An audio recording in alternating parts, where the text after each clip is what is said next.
Always about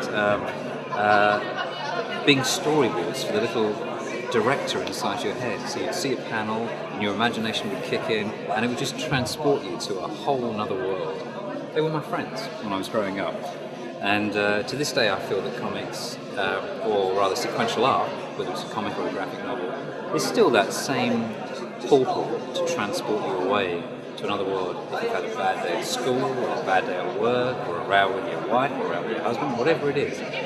And for me, that was really the motivation for me wanting to have Tales at Midnight. Having had the comic shop, I know how difficult it is for an independent publisher to maintain distribution for a new title.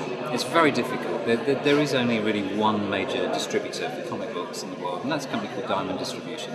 And they play it very safe. At the end of the day, if your book is a big seller from day one, they'll stock it, they'll distribute it, and they'll make it accessible to the masses. If, on the other hand, it's a new title, it's taking its time to get awareness and become established, as a distributor, they're not in the business of supporting new independent titles to that level to keep carrying it month in, month out, irrespective of whether or not it's got the sales.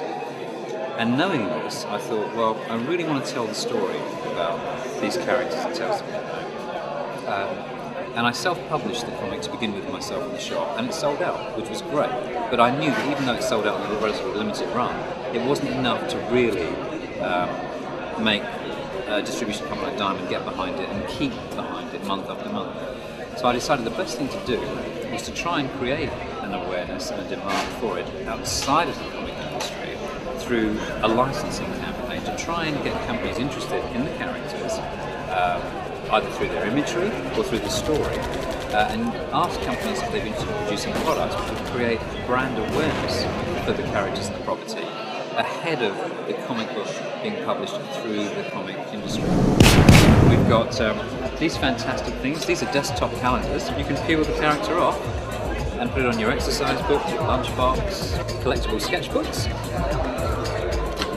limited edition prints, trading cards, greeting cards, and of course the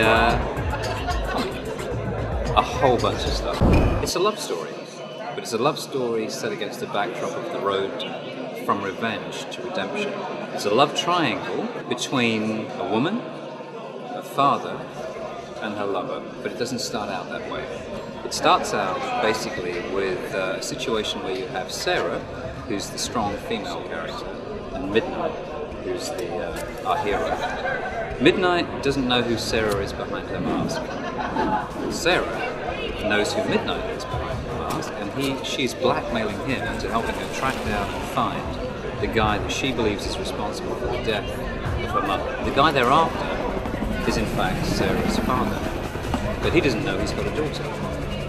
There's a guy called Raxton. He used to be a former government-sanctioned hitman. He's risen through the ranks to the point where he now has direct lines of communication to heads of government, heads of crime cartels, and his call is feared by everyone.